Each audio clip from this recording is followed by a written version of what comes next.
Everyone, how's it going? It's September 30th. We're at the end of September, notoriously a bad month for the stock market, but even the stock market can't stay down this month because there's all this free money from the Federal Reserve just pumping the system.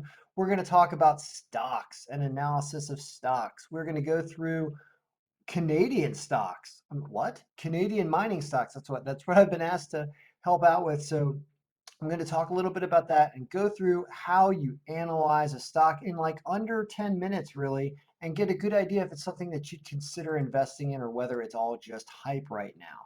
Let's talk about Lithium Americas Corp, LAC. That's not the Los Angeles Chargers. They're not even in Los Angeles, or they are in Los Angeles. They weren't in San Diego. That's not the Los Angeles Chargers. It's the Lithium Americas Corp. That's the ticker. Let's go look at them on TD Ameritrade. TD Ameritrade, I highly recommend them. They're not paying me for this, but I use their service, especially for research. They're awesome. You can go in there, you can look and get a nice paragraph overview. Hey, what do they do? They mine this organoclay, they grab lithium, they got our stuff in Argentina, they got stuff in Nevada. Like they're all over the place. So maybe if a company like Tesla is looking to get more lithium and just signed a contract, there it is, with Piedmont, with another lithium company.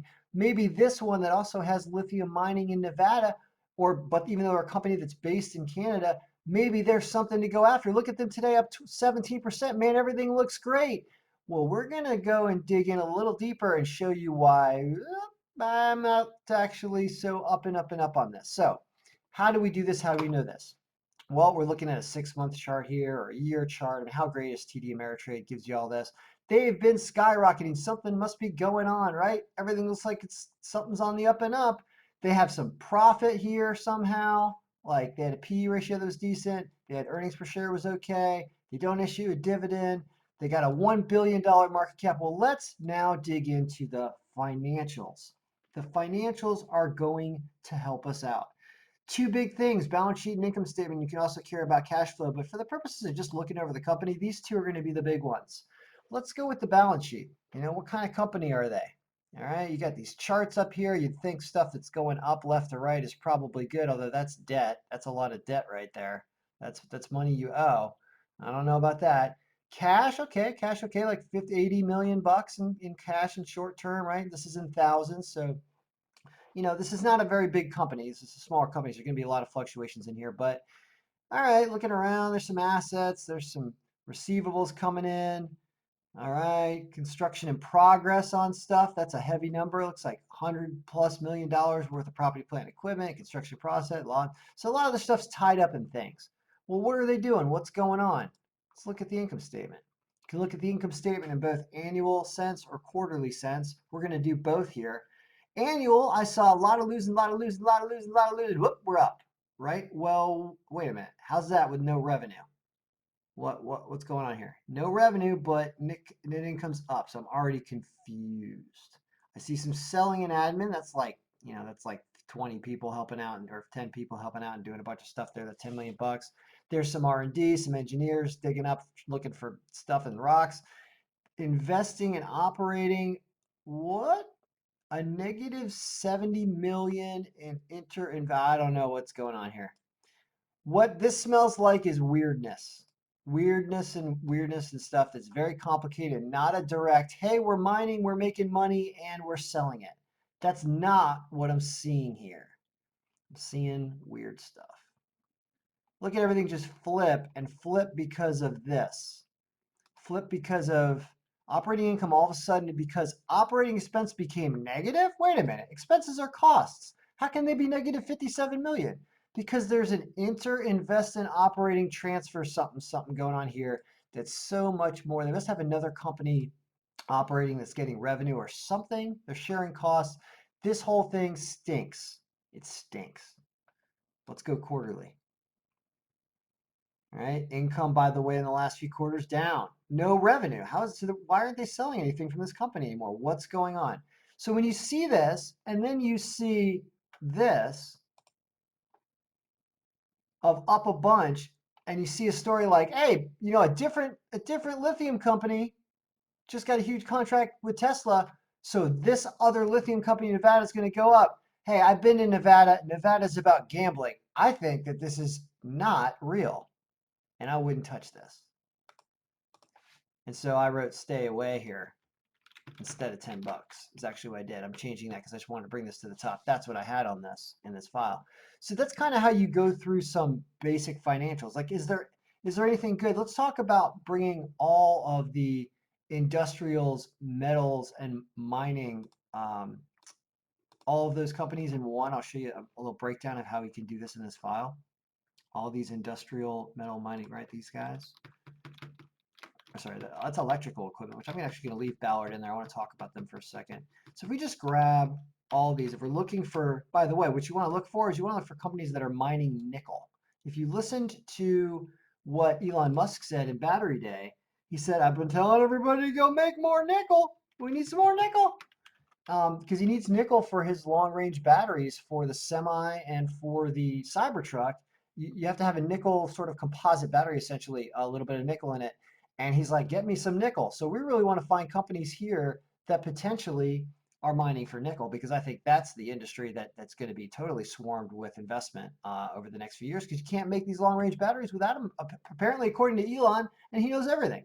So, so let's see. So, you see a huge jump in lithium Americas. I just talked about why I wouldn't touch them.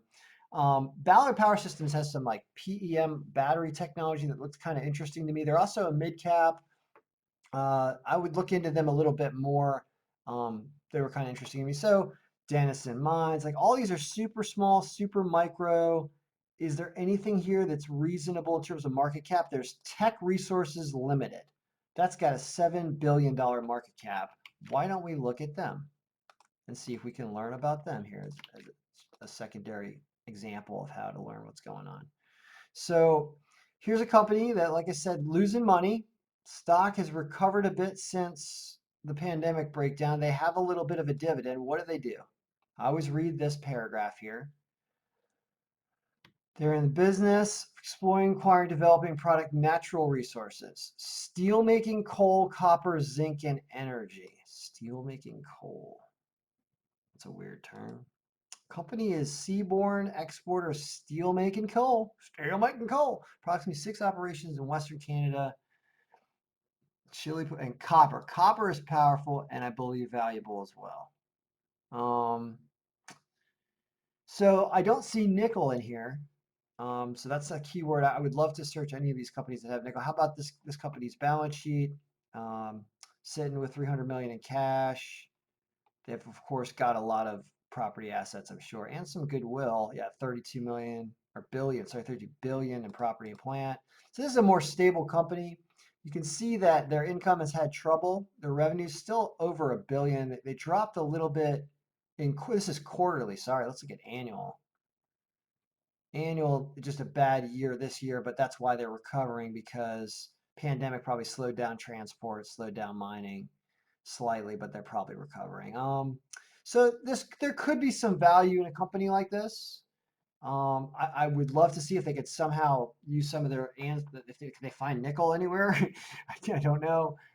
But you can see that they've kind of recovered almost to pre-pandemic levels anyway, so there may not be a lot of value in their stock price. So when you make a comment on a company like this, just after that brief review, you can see that they've made, over that, I do the same chart over here, the 365 days, that they have gotten almost back. Maybe they have a little bit more to go. So tech, I would say, strong company, hopefully can find zinc instead of just copper.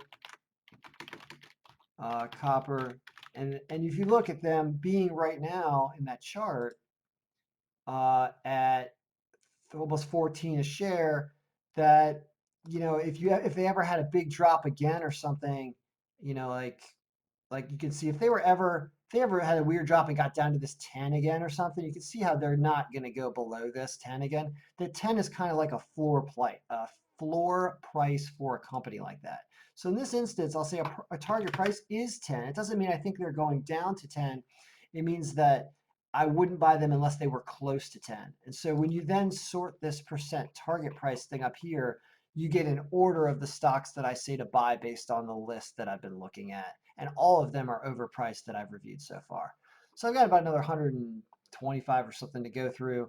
But that's kind of a little brief financials and overview lesson on how to kind of gauge a stock real fast and how to organize it and keep notes on it so that this is a dynamic file where the price changes automatically. So these things change and you see this list will move every second or every 15 minutes or something when it updates. So very cool. Anyway, so good luck, everybody. Happy trading. If you want some stock advice, buy Tesla because Tesla's going to rule the world, and we're all going to be happy that they are. So I don't personally own any Tesla right now, but that's only because it's a weird Wednesday. I always try to own them, and I've tell everyone to buy them because they're the best stock ever. So cheers.